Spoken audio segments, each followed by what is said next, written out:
For a long time, I thought that me asking for help or for me asking for help, I felt like it meant that I was like failing.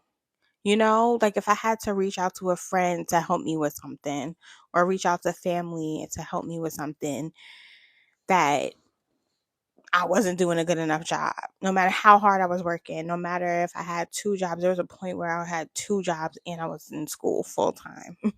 Don't ask me how I had time or energy, but I did. And when I needed help, I still managed to do it, and I didn't know where that came from. But either way, now I understand that it's not about fixing something that's broken. It's not that I'm broken or that I've done something wrong. It's about preserving the parts of me that are whole now, maintaining my peace and building the emotional resilience to keep going forward. You know what I mean? Like, it's kind of like when I first got my first car, I didn't know that I needed oil changes. I was living in a different state, and I think my uncle told me, he helped me get the car situated, and he started telling me like, do this, do that, call me when this, and so he was telling me all the different things, but it didn't set in for me. It was my first car, and I was just ready to drive. Like, I'm not listening to all that, right? And so I didn't know how frequently I had to get oil changes, and I didn't. And so think about your life as a car, right? If you do those little things on the way, like if you do those little things as you go along, you're not going to get to a point where your engine blows because you were maintaining it. You were taking care of it, right? If you look at your body the same way, if you eat properly and then you have like, you know, you just really crave a burger and then you go get a burger once a month, or you go get some fried chicken once every 2 months instead of fulfilling that craving all the time, and then you tear up your body and then you have to go back and repair your body. So if you look at your life like that, if you just take those small breaks or ask for a little bit of help, hey, you think you can help? This week is really, really busy. Ask your neighbor just for like 2 days when you go and walk your dog, can you walk my dog too? Instead of burning yourself out walking your dog every day when you have you're skating on thin ice. If you ask for it, like, well, why would it be a big deal? Your dog plays with their dog all the time anyway. What would be the big deal for them to walk the dog? And it might become a thing where y'all alternate days, and now you've just taken something down off your to-do list. Or maybe y'all can do every other week, or if you just find ways for your community to help you do little things, you'll never get to a point where you are like struggling through just getting by and then burning out. So ask for help. Now, it's very important that you ask for help from people who are willing to help you.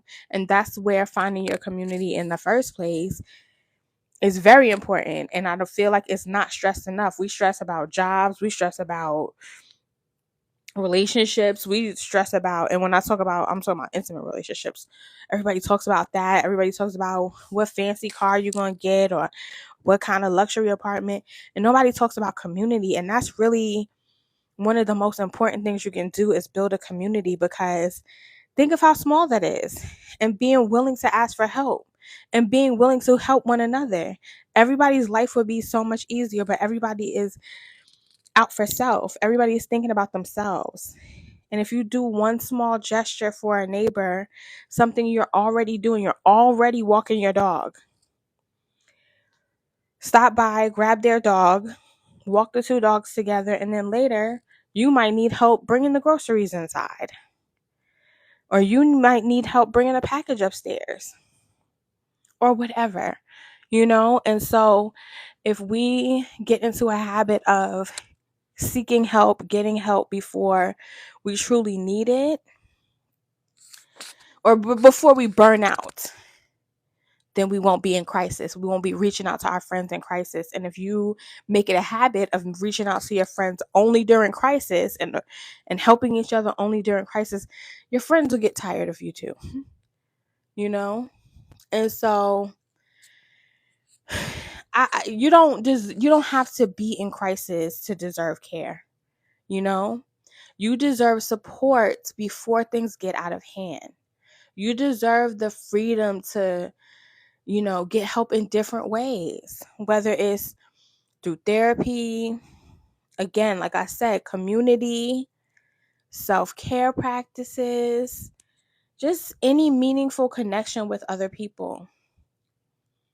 Before you have to sit down and vent and tell your friend that your life has fallen apart, why don't you make those little phone calls, like 5-minute phone calls in between, just check-ins, so that you don't go ignoring your friend and then you only reach out to them when you're burned out, when something fell apart, when your relationship fell apart, when your job fell apart.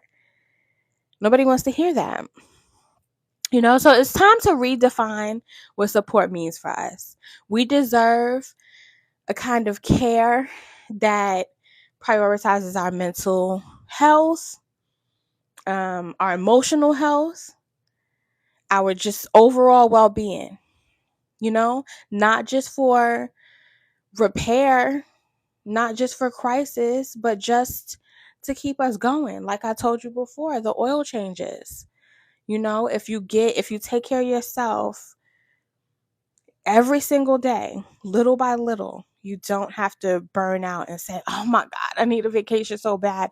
You should go on vacation, but you shouldn't be like trying to run away from your life, because you should be taking care of yourself little by little every single day.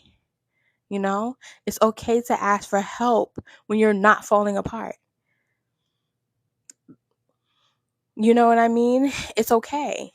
We have to get used to being able. I saw an interview with Kevin Hart and Issa Rae just today, where she said, I feel bad for asking for help. I just feel like I'm bothering people. I feel like people are busy and I just don't want to bother anybody. And he was just like, you're not bothering anybody. I keep telling you to reach out. And she's like, no, I don't want to. And he's like, that's on you. That's on you. I told you I'm here.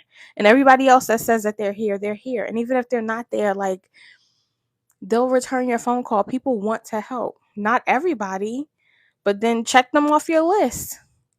But don't not reach out for help. And that's something that took me so long to do. Like, I waited until the crisis came and I had to ask. And then now I'm asking, and it's like, it's weird because I'm desperate and I just really need it. And if they say no, now I feel away only because I let it get to that point. And so now I'm like emotionally attached to the results, to the yes or to the no. Now my emotions are involved and I lost a friendship over, they have the right to say no, but both of our emotions are mixed into it because I'm desperate and I probably sound desperate. Why wait until the crisis? Why wait until the borrow or the loan is $500? Why not ask when you just need, girl, I just need some lunch? Or, why not just wait? Why not just release the need to wait till the last minute? Don't wait until the breaking point to feel like you deserve support. You deserve support all the way through.